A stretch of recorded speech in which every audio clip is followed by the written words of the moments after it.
My husband passed away in an accident nearly 3 years ago. After years of heartache, which will live with me forever, I'm finally feeling open to the idea of dating again. I've recently reconnected with an old friend who was also a friend of my husband's, and I have found myself having feelings for him. But I don't know if I want to risk getting it wrong and potentially uplifting our friendship. I guess there's like kind of two questions in this. It seems like the main one is like the fear of getting it wrong. The reality is you could get it wrong no matter who it is that you have feelings for. You could put yourself out there and you could be rejected. Like that's a very real thing. It's been 3 years. You clearly loved your husband so much. This is not you moving on at rapid pace with his best friend.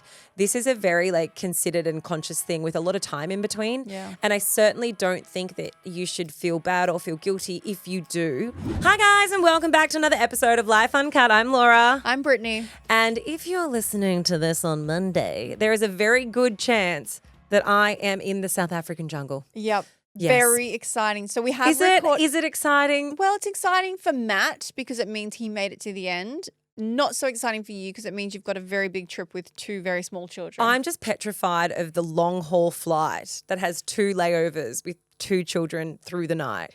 I think it is going to be hell on earth. 100%. I don't want to like rub that in, but you're going to hate your life for the next couple of days. But the way this works is, so we are recording this a few days early because your life gets put on hold. You're on standby for a flight because obviously people don't know who's going to be the last 3 in the show. Yeah, and also like, I mean, it's tricky for us because actually it's quite early that we're recording this because we don't know when Matt's going to get out. So like if I do fly over there, I might be in the air and he could get out on TV. Do you know what I mean? So like, I don't know. How annoyed would you be if you got there and you found out he'd already been eliminated? Fuck. Do they just send you straight back? So What happens if you get halfway? No, I think if you get there, you still come home on your normal return flight. Like the return flight is booked, but it depends on how many days I get with him. Because if he makes it through to the final, I don't get any days with him. It's the final, and then we fly home the next day. So we actually have no time in Africa together to actually enjoy Africa. No African activities.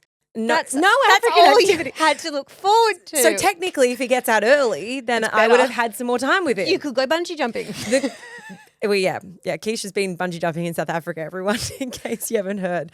This is true, but also you guys, I mean, by the time this comes out, you will know the outcome because it would have been last night, but we are in the past and it's so hard to know what's happening and I'm in fucking purgatory for I'm a Celebrity right now. I'm manifesting. I feel like he's going to be 100% finale. If not, he's gone for the win. That's what I think. Oh, that's a lot of pressure. I think Reggie. He's finale for sure. I hope so.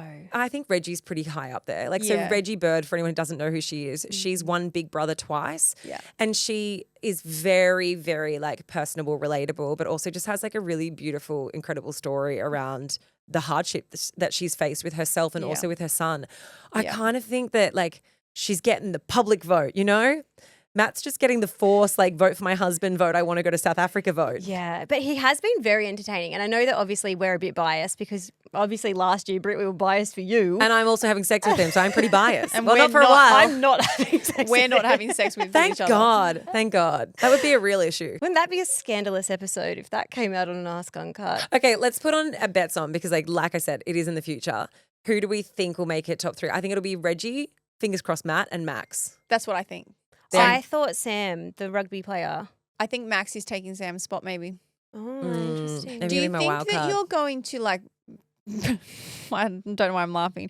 Do you think you're just going to like want to rip each other's clothes off and have sex? Or do you think you're like, I'm so fucking tired and he's like, I'm so hungry and scrawny and it's just not going to be any love making? I don't know. I don't know what it's going to be like because there has never been a time in our relationship. Like, obviously, we did long distance after The Bachelor for, God, like months, like 5 months or something crazy.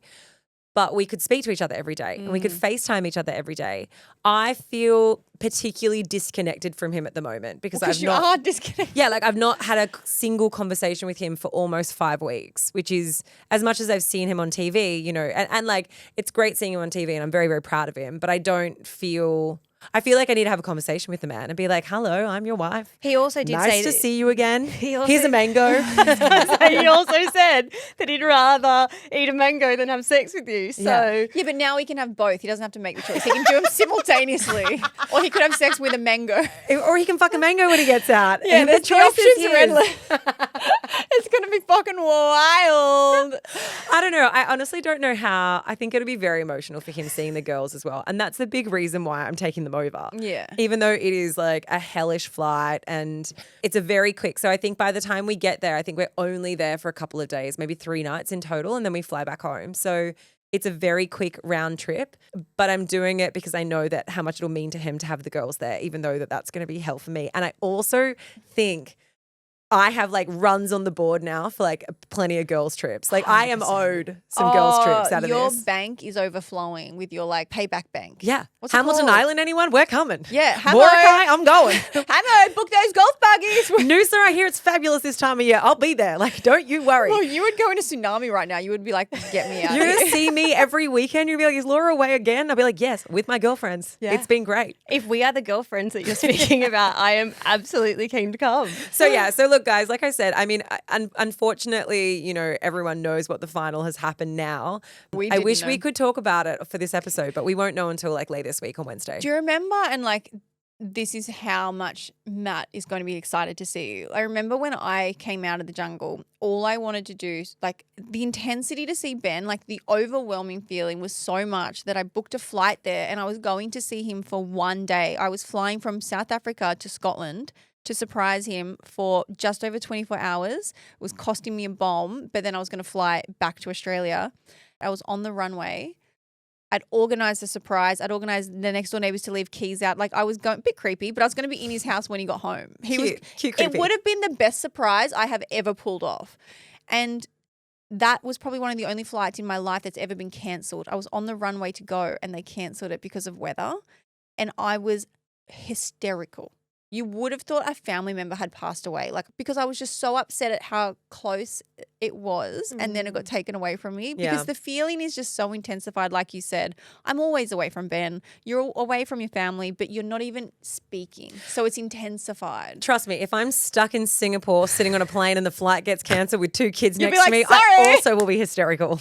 You'd be happy. I will feel the same. No, I will. If I am stuck with a cancelled layover with 2 kids in an airport, I will be devastated. Have you ever given them Finurgan? No, Because I've heard that can be a bit of a dice roll. I don't want to tempt that. I don't no, think you drug your I'm kids. also not like I'm not a melatonin mum. I've never done melatonin. I know it works for a lot of people, and like a lot of people like are cool with giving melatonin to their kids, and like absolutely no judgment on that. I just kind of feel weird about it. And my kids are relatively good sleepers. Like they go to sleep pretty. That's a lie. That's my kids actually, are fucked. I was like, do I call bullshit on this or do My I let kids are fucking terrible, but I still don't want to give them melatonin. I feel bad about it. So They're actually the worst sleepers ever. Lola tried to sleep on my face last night. So yeah, I really take Like it a back. cat. It's where Matt will Literally. be sleeping. She's like, it's really warm here. So she like lays horizontal across my face. Anyway, that's it. So that's my update from me, guys. I will, once I know more, you will be the first to know. well, as always. they'll already know. Yeah, but like once you know more about like how it's been on our side, you know, obviously you'll yeah. see what plays out on TV, but you know, I'll update you on the mango or not. And we're going to get Matt on. We'll chat all about it. We'll catch up with him and see how it went. Compare notes. We'll get a mango juice sponsorship. It'll be fine. Boost Juice, come for us. Boost mango smoothie. This episode is brought to you by Boost Juice. I mean, it's not. I wish it was, but here we are.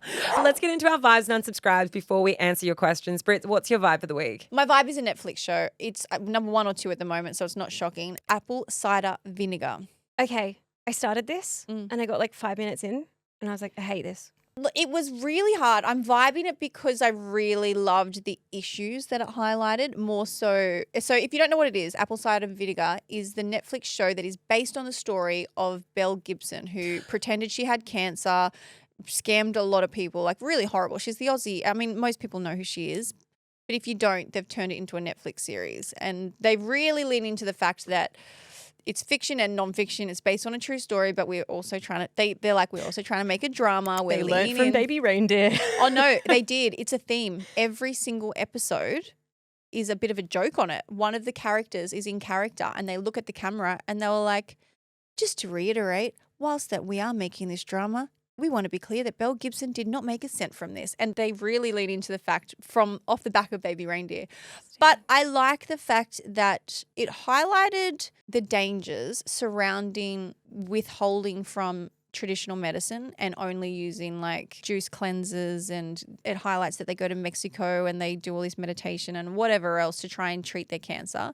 Now, I'm all for holistic approaches combined with traditional medicine. Like, I think that they can go hand in hand, but it highlighted the problems with foregoing medicine. What was the name of her app that she had, Belle Gibson? The Whole Pantry. The Whole Pantry. So they talk all about it. They talk all about the app. They talk about her whole story. It's really fascinating. And I guess I want to say I learned a lot about her story, but I also don't know how much was a bit of added flavor. I find it that this is an interesting vibe for you, Britt, because I have, like you said, Keish, I have heard very mixed reviews because I was really excited to watch it when I first saw that it was coming out. I find the Belle Gibson case devastatingly interesting. Like, I really find it fascinating, but I also just like cannot comprehend the hurt and the extortion that was to so many families who were already suffering with sick kids. Yeah. However, it hasn't had great reviews. And I wonder if it's because of the way in which it's being created or people expecting it to be more of a documentary style. It's had mixed reviews. I think at the same time as I'm recommending it that I enjoyed some of the themes in it, it was also quite annoying at times. Like, I was frustrated and I was annoyed. So I don't know how, I know there's a lot of people saying, I don't know how they can go hand in hand. Did you like You're like, it? Or this you is a didn't? recommendation, but you might hate it. No, but you know why? I was annoyed by the themes because you could see what was happening. You could see that there were people withholding using medicine, and it was frustrating because I was like, I know what's going to happen. Like, why are you doing this? Listen to the doctors. I found myself frustrated and angry, but I thought it was almost like I owed it to the families that got scammed that I wanted to watch it through. I had like this weird attachment to it where I thought, this is real people's lives. Like, I do want to see this out and I do want to see what happens. Some of the acting was brilliant. There's an Australian actress in it, Alicia Debnam Carey, who was brilliant. The lead girl is actually American. The girl that plays Belle is American, and her Australian accent was really, really good. Like, I take my hat off to it. Very divisive. It's not, some people are frothing it and some people are hating it. I'm sitting somewhere in the middle, but enough that I was like, you know what? Watch it and tell me what you think.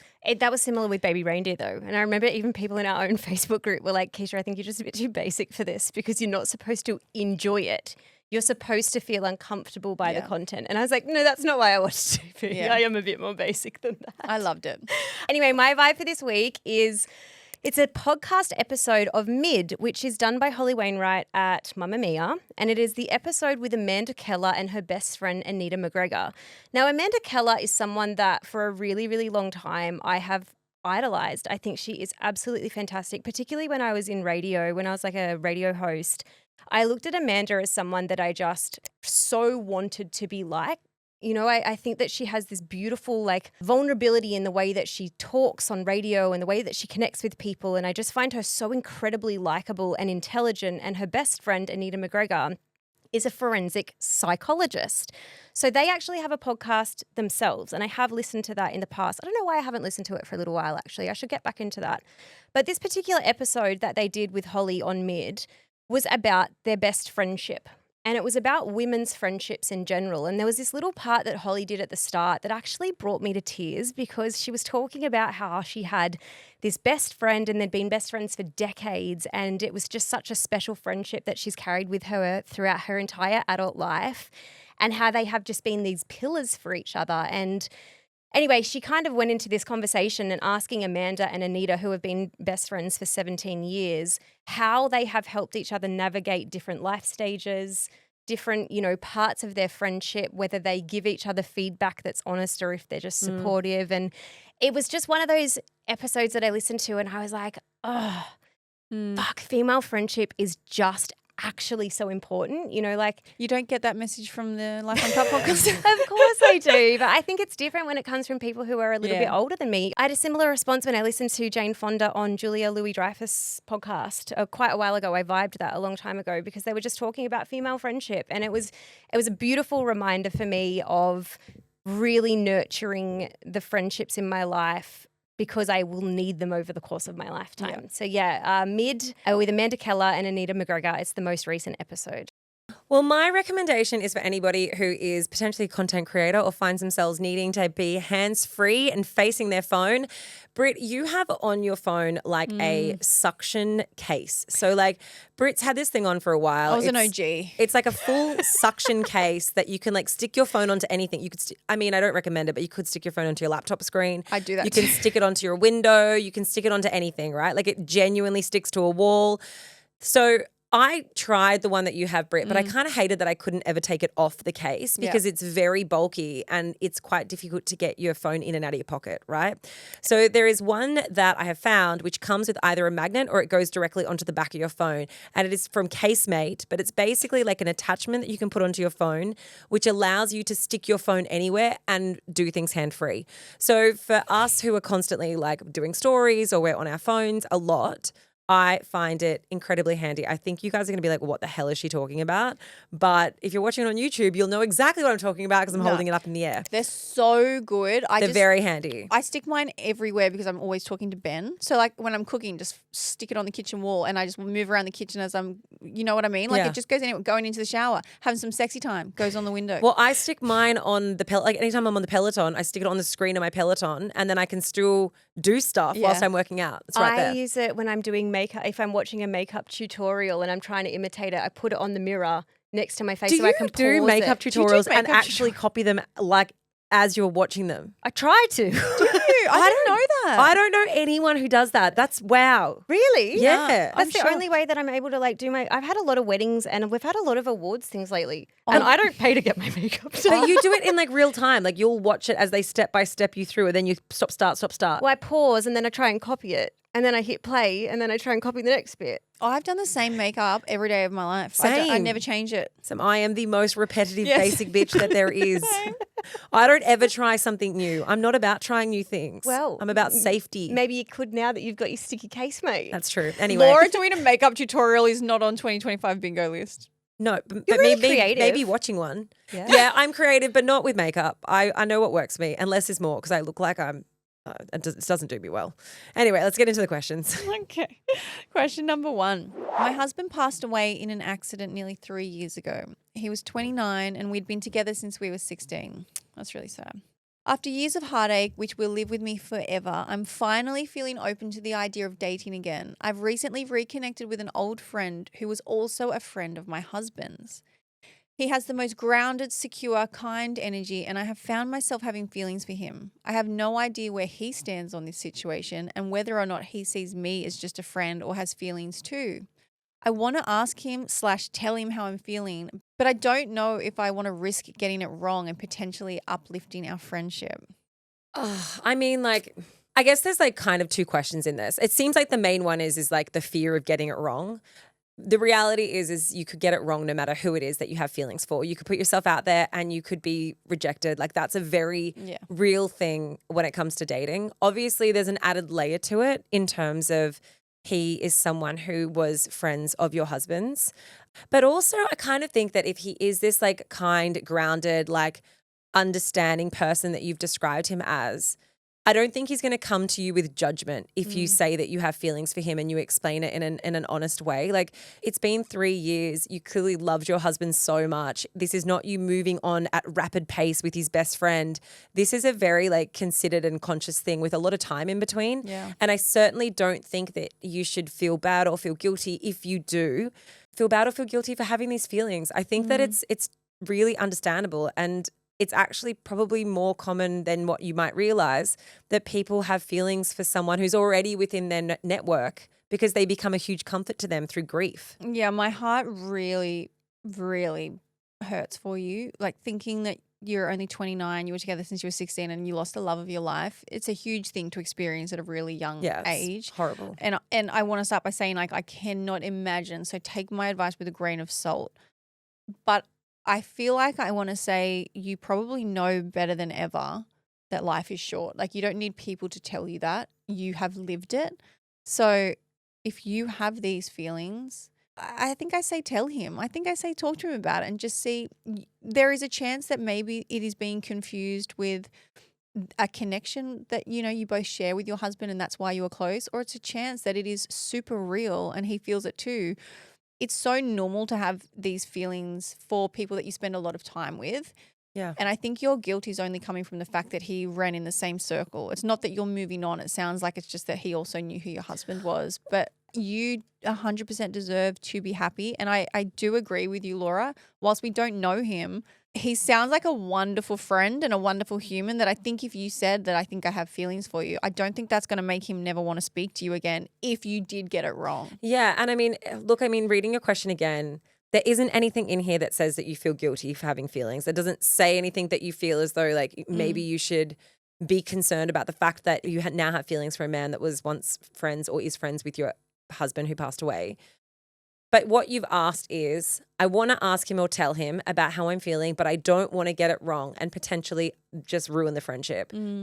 I don't think it'll totally ruin the friendship, but I do think that you can approach this conversation slowly. And I think that it can be kind of a bit of a slow creep. I don't think you need to sit down with him and be like, these feelings are overwhelming. I'm in love with you. Like it would be more of a how much you appreciate them being there and being there for you and how your feelings have started to evolve and how did they feel about that, you know? And I think that that is kind of a softer way to approach it than emotionally dumping. I want to go so far as to say too, it doesn't just have to be verbal. Like you can put signals out, you can put your feelers out with touch. You can flirt. There are things that you can do to see if it's reciprocated. Most people can feel it out and see if someone's flirting back. Like you can tell if someone's reciprocating feelings when you put them out there or if it's an awkward moment where they haven't like doubled down on the feeling. Like you will get a vibe.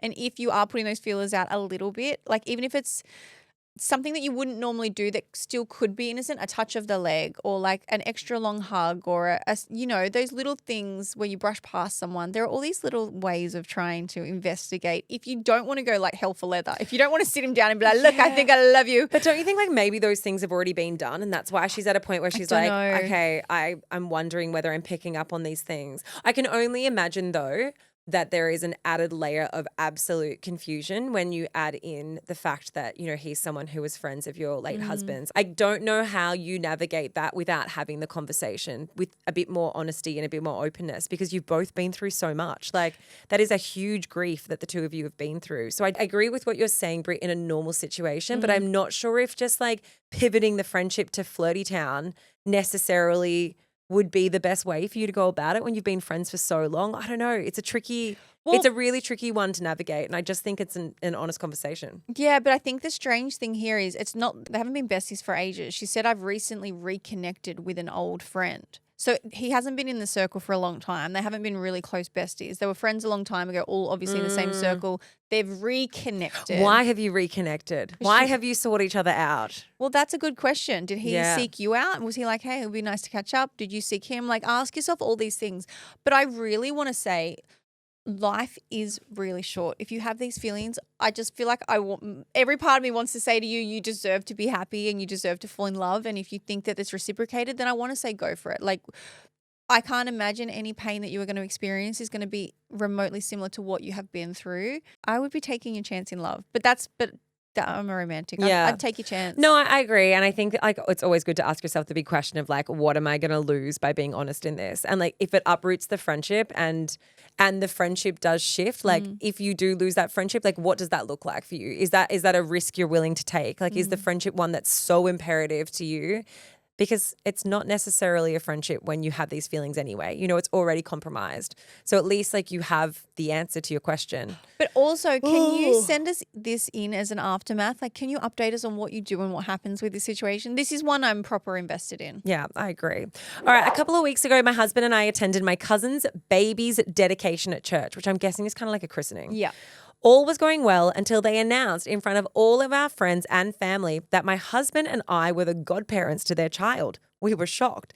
There was no previous conversation surrounding this topic, and my husband and I agreed that if they asked us, we would politely decline. Oh, no.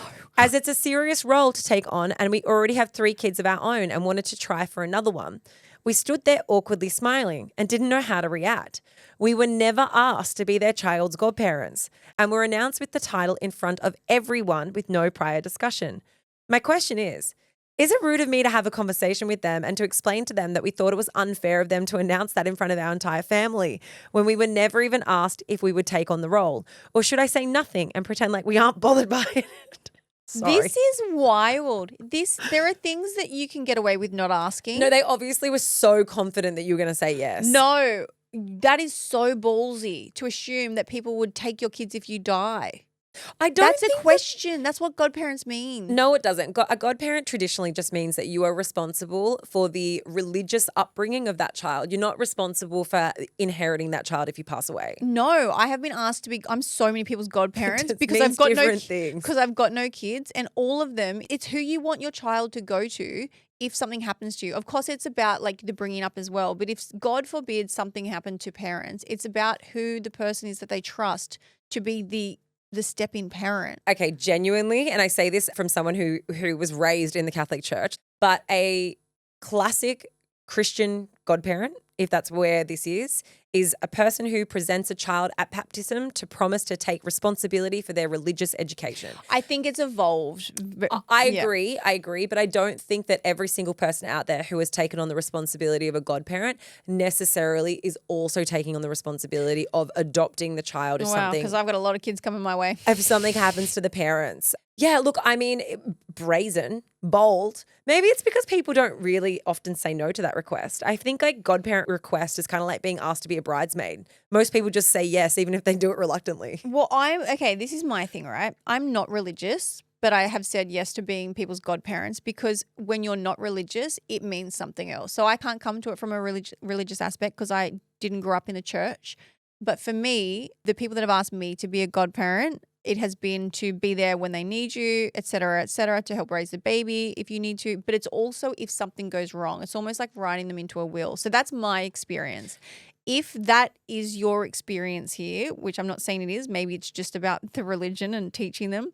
If it is your experience, that is a really big thing. And I think you absolutely are entitled to have a conversation and say, hey, like what are the expectations around this? Like when you say I'm your godparent, what level of involvement does that mean? And really clarify what it means because evidently, even as we've discovered in this conversation, it means very different things to different people. So I think you really need to firstly nut out what are the expectations of your role as godparent, and then maybe you can decide, because if it's really low key and it's just a title because that means you mean something to them and you don't have to do that much, then just look at it maybe as an honor. But if they have these really high expectations and it does maybe mean that you have to inherit the children one day and it's quite excessive and you don't want that, then I think that is a different discussion. Yeah, I absolutely agree. I think have that, and then once you understand what their expectations are of you in that role, then you can say whether or not you do or don't feel comfortable to be that person. But also like asking someone to be that significant thing or person in your life, whether it might be a bridesmaid, whether it might be a godparent, whatever it is, maybe it's asking someone to marry you. It's like that's a moment. That's like a special thing that you share with that person that makes them feel valued and respected and important.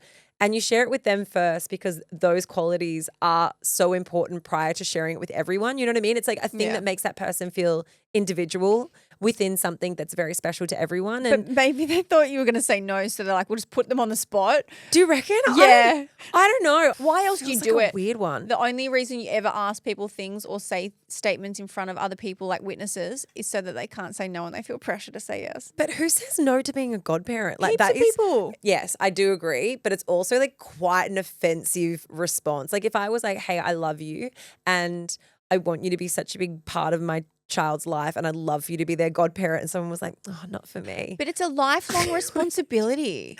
I know it is, but I would think that if you're choosing someone to be a godparent, you've chosen them because you think that they're going to be a lifelong person in your life and your child's life. You guys are clearly on the wrong page. Like you are not feeling the same about this role. Which is why there are some things I think like, bite the bullet, just let it happen. But like a lifelong dedication to a child is not one of those things where I'm going to say bite the bullet. I think you need to have the conversation and just it 100% comes down to what they see your role is as a godparent. Do you know what this reminds me of? It's very different, but you're just like ride the wave with me, everyone. It's like when you're like casually dating someone. You're casually dating. You are not committed. This is a situationship. I am not your girlfriend. And then they just introduce you as their girlfriend. And you're like, I I did not fucking sign up for that, pal. How did we get here? Sure, Why am I meeting your mum? Laura, you're the person that's doing it. You're the person introducing the situationship as a boyfriend. Yes, 100%. Unless You're the other person. But this happened to me many, many years ago. We were like, chill, chill, chill. Everything's chill. And then all of a sudden I was introduced as a girlfriend. I was like, we're not chill anymore. And then I was like freaked out and I had to break up with him. It was awful. Keisha's like, let me sign up. How's the opposite? You were the one I was like, stop introducing me as your friend. We've been hooking up for 4 months. You're like, we've been together for 5 years. We live together. We're invited to weddings. That is Did this so happen? Yeah. Toblerone? Yeah. No. Before. Yeah. Yeah. Stop introducing Not me just as your once. friend. Like, not just once. That's bad. To be fair, my partner I was with for 2 years and was getting married to used to do that too. But yeah, the sociopath. Yeah. Yeah, I think that we've checks all, out. this is the reason why we've bonded so deeply over the years. We've all experienced it. The guy, my situationship of an entire year, I met his mum finally and it was around Christmas time and I thought I was meeting his mum because we were dating and I got called a mate. So that was also, this is my mate Laura. Okay, we're taking a trip down memory lane I hate here. you. I remember when I was meeting this guy I was with for 2 years, right? Like, thought I was with him properly, obviously. Thought we were getting married. I remember meeting his parents. And, you know, this makes me sound like hindsight's a wonderful thing. I realize that I can see the red flags in hindsight. But when you're in it, you don't see it. We were going to meet his parents for the first time, which was already, mind you, well over a year in. And he said, I just want to preface this. Like, I think I'm just going to introduce you as a friend. And I was like, why? And he's like, it's just too hard at the moment. My parents are going through a divorce. It's all very messy. They were really, this is what he said. They were really attached to my ex and I just don't want them to be like a thing where they don't like you because you're the new person yet. So, and I was like, I totally get that. I really want them to like me. So I fucking met them as a friend. His parents had been divorced for like 15 years. Everything was bullshit. And I went through that and I met them as the friend. Can you believe that? What I can't believe is that people take advice from us, the three of us. Yeah, but I learned my lesson. Absolutely fucking useless. It's weird. No one has asked me to be their child's good parent. Not a single person. Neither have I. I'm no godparents. Yeah, I don't think you and I scream religious upbringing. I also don't have godparents for my children. And I think the reason why I don't have godparents for Lola and Marley is because of what it means to me to be a godparent. Because when I think being raised Catholic and being raised in the church and going to Catholic school and, you know, doing all of the different things, it had a very specific meaning to me. And so it kind of feels a bit mute now that I don't identify as being religious at all. So what you're saying is that it's available. The position's available. It's still. Do you want Would you them? pick Brit You or can I? audition, Keisha. Who would you pick? Me or Keisha? Would you tell us beforehand or would you just announce it in You front could of both everyone? be it. I don't think we need it. I don't like the You have idea to of it pick. having to be like gendered. You have a male and a female. I'll You have have to Marley. You can have Lola. No, we can't split them up. One of us is taking them. They got to go together. You can both.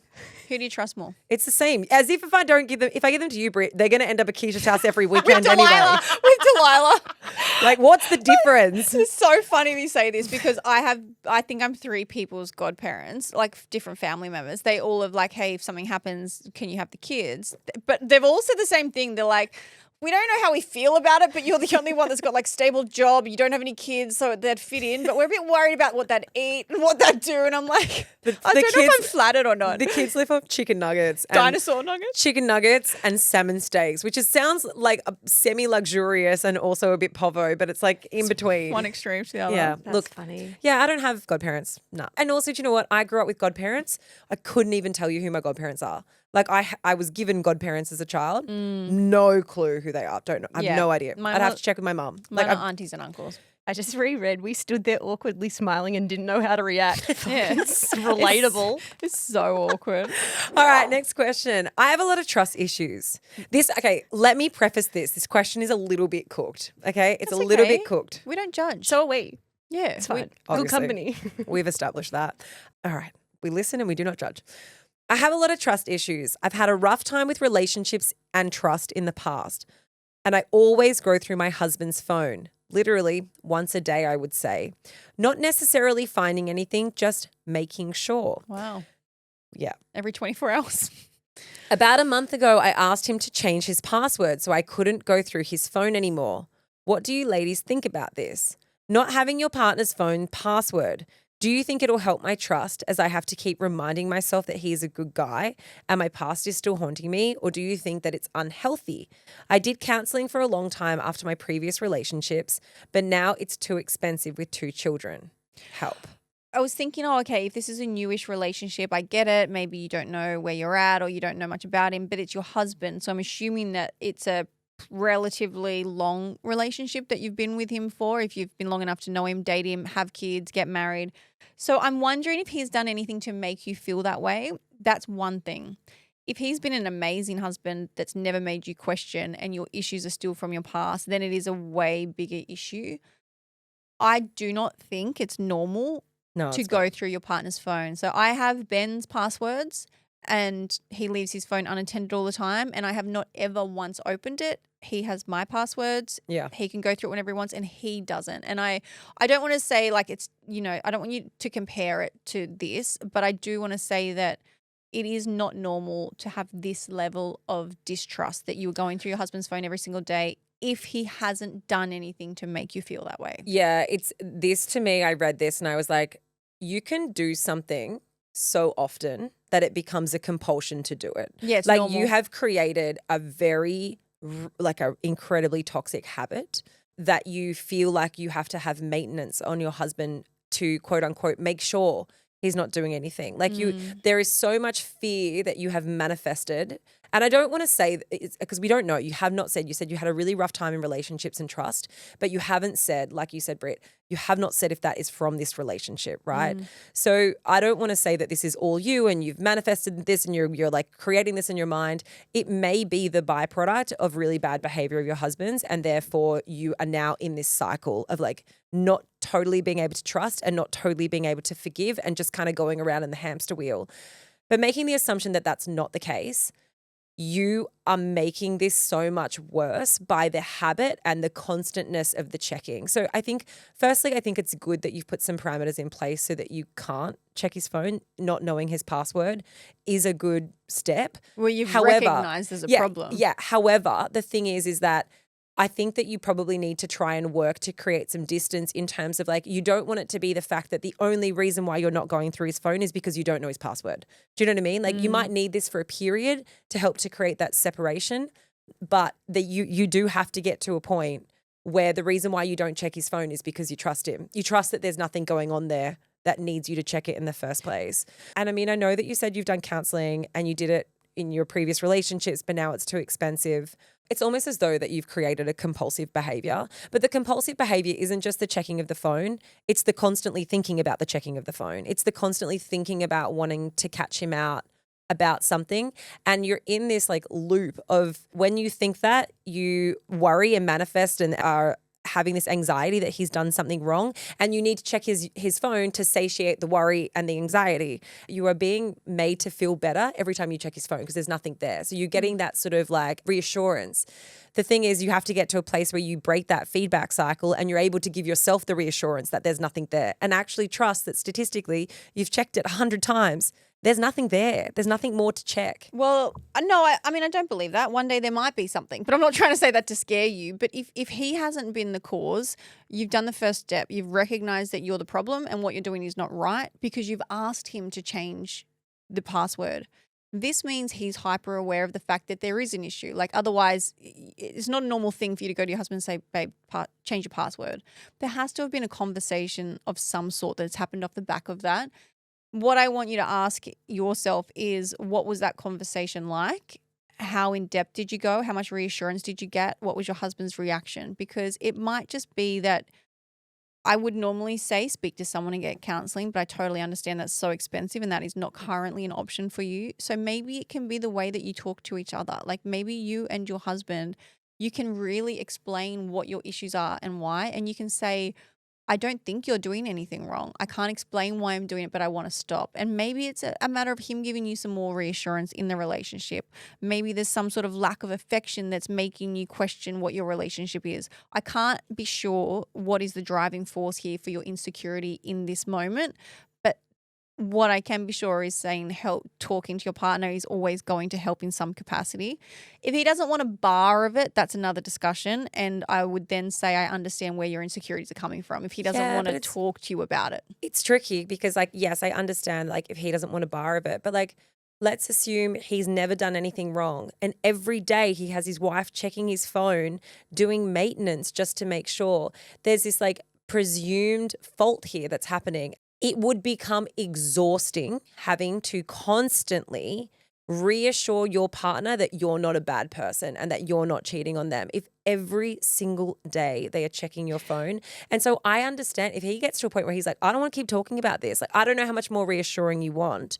I've changed my password. You're the one with the issue. You're the one that needs to get over this. Like, how do you move past it when like all the reassurance is being given? How would you react if you found out that your partner was checking your phone every single day? Oh, I'd be really upset because the implication is that you don't trust me and that you think I'm doing something. Whilst he has access to it, I would ask why. What is it that you're looking for in my phone right now? Like, it's different when you need to go in and just check a message or an email or send something or go into Google Maps but if you're just scrolling through my personal phone, it's still your personal device. It's very, very accusatory. Like I'm looking through this with the expectation of the maintenance that I might find something. Yeah. It's also an invasion of privacy. Yeah, totally. Well, I mean, yes and no in some instances. Like, for example, I have full access to Matt's phone. We have like an open phone policy in our house. It was never laid out. We never sat down and were like, we're going to have an open phone policy, but we've always been very open with our phones. If I came downstairs and he was going through my phone, I would not assume that he was going through my text messages because he thought that I'd done something wrong. I would think he was looking for someone's pay ID or he was looking for a photo or something. Do you know what I mean? Because like we have that openness to it. But if I found out that every single day he was going through my phone trying to catch me out for being deceitful, it would affect the way I feel about him in some way. I would feel really hurt, I think, that he didn't trust me. But I do think that there is another layer to this. And I think that, yes, you might have a lot of anxieties about past relationships. But what I said in the beginning, you have created a loop of habit. And I think you actually, apart from maybe looking at, okay, what do I need to do from a relationship or self-work perspective, I actually think it could even be helpful to looking at how to break a habit every single time that if you have the urge to check his phone, every single time that you put that phone down and you walk away from it rather than checking it, you are creating new synapses that tell you that you don't have to do that habit anymore. Do you know what I mean? Like, you're creating the habit of not doing it. Well, that's what she's done by changing the password. She can't physically do it. Exactly. You've taken one step. But this is something you have to be conscious of every day. And every single time you have that urge, you've got to go, do you know what? I'm not going to check it because I do trust my husband and he's a great guy. And then walk away from that phone and go for a walk or go and do something else, do something that totally distracts you away. And the more times that you are able to do that, the more chance you have of breaking this really fucking toxic habit that you have around phones and your husband. You know what's interesting though? I would be off the fact, even though we have an open phone policy too, if Ben was just going through my phone for shits and giggles all the time, I'm off that. It's still like my private life. Like, it's still like my private diary, and I'm not hiding anything in there, but there's just something that puts me off if I just found him in the depths scrolling my phone and reading messages and emails. Like, I just think it's still my private place. But also, like, it'd be so, when I say Matt goes through my phone, like, and he goes to find a picture or something, or sometimes he'll go to find an email that's like something that he might need. But I know he's not scrolling through he's not in there with the intention of anything other than something that mutually benefits him, like us or him. You know what I mean? Like, it'd be because he needed an invoice for the reno or like, do you know what I mean? There's never been a time where I've seen Matt going through my phone and thought, what are you looking for? What are you trying to get? Huh? I'm like, oh, what photo do you want? Like, just tell me, nudes. Tell me and I'll tell you where it is. Do you know what I mean? Like, it's never been met with that because there's just so much trust. Whereas I think about my past relationship, and I was this person. Like, I've been this person too, yeah. When I was in my fucking really toxic relationship with the guy who was cheating on me, I went through his phone every single day. Every day. A guy I was dating changed the name of the girl that he was cheating on me with to one of his best mates' names so that I wouldn't see the name on the phone and think to click on the messages. Yeah, but that's just his mate. That warrants you going through his phone. That's why. But I only found that out because I went through it. Totally. But the thing is, though, is that you didn't take that relationship trauma into your next relationship. You didn't start dating someone and then start going through their phone thinking that person is the replica of your ex. You know what I mean? You give everyone the benefit of the doubt based on the new relationship and how they treat you. It took a couple of goes, but I actually remember in my current relationship, when we first got together, I remember having the conversation with myself and I actively said, the second you feel the need to go through his phone, you need to end your relationship because that is your past and that shows that you don't trust your new boyfriend. And because of what I had been through previously, I knew I couldn't feel safe in a relationship where I still felt that need to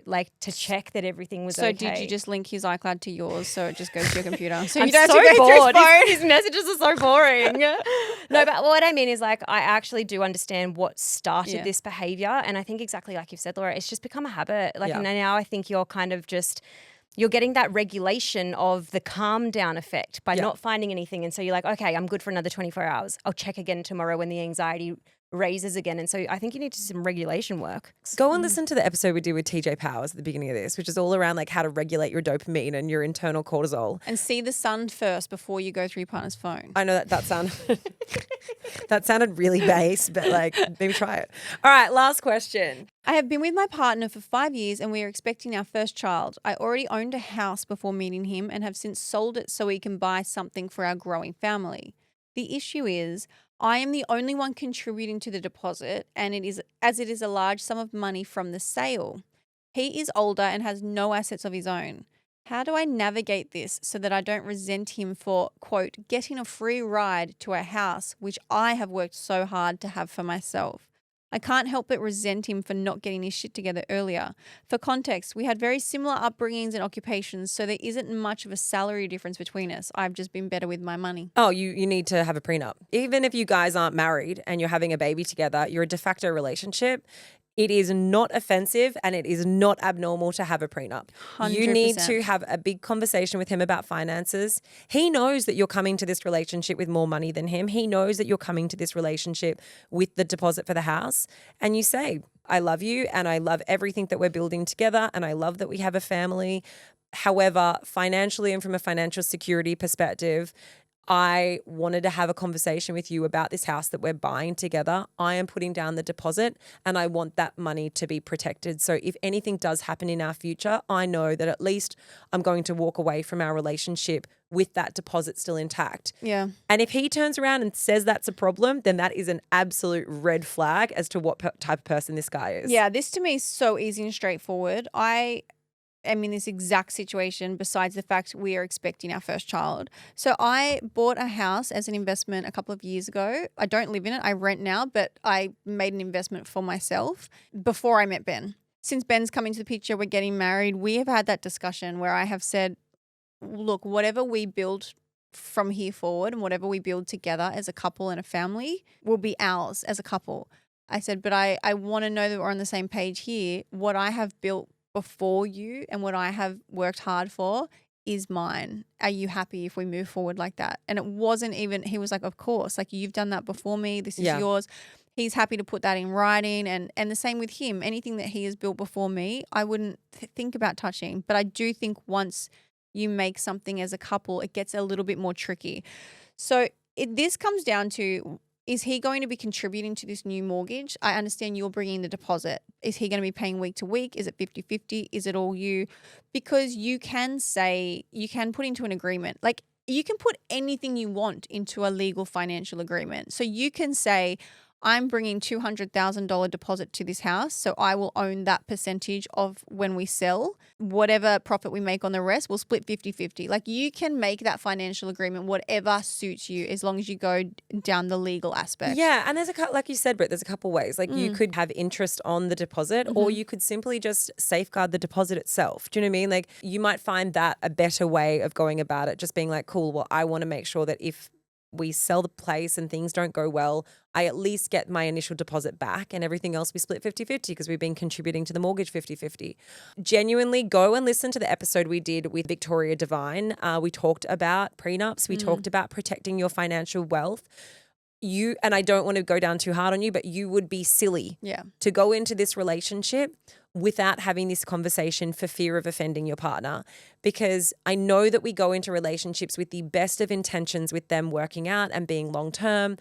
Nobody goes into having a baby with someone or potentially getting married thinking, oh my gosh, this is probably just going to end in divorce. That's not how relationships work.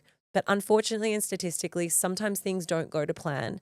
And sometimes we do have to navigate what that looks like at the end. And I think having the conversations early on make you very, very prepared and make you both much more on the same page if something like that does go down. And also, like you say, you're feeling resentful, you're feeling all these things already, like a really honest conversation about it has to be had. And if he has an adverse reaction, then like that's a whole other issue to unpack. It's actually wild. I was just looking up some stats on divorce. I absolutely agree. It's like we want to think the best, but we know so many relationships don't last, and you just don't want to be in that position where they can take something from Totally. you.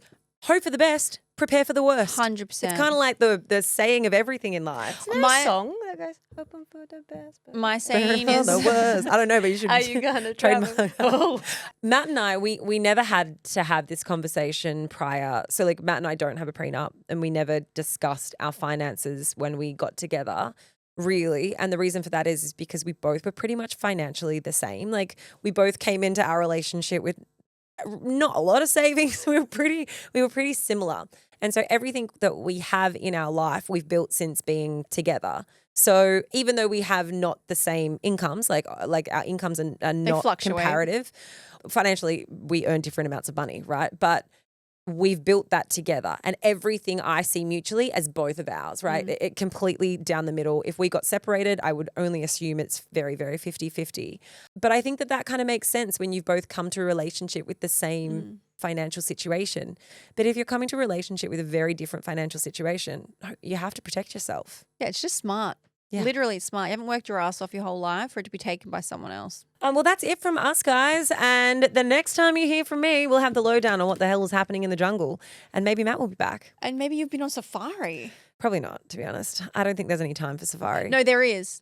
There there? is. If you're actually going, it is pretty cool. Where you will sleep, you literally walk down the like, don't leave the girls unattended because I could get eaten by some kind of animal.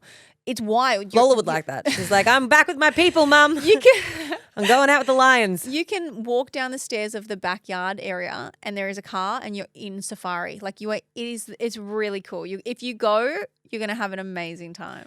Well, I'll see you all on the other side, my loves. And if you've enjoyed the episode, go leave a review. Also, you can watch this all on YouTube, play the questions, ask your partner or your friends like how they would respond to these questions. Get a prenup. It's always a good fun dinner party activity. And you know the drill. Tell your mum, tell your dad, tell your dog, tell your friends and share the love because We love love.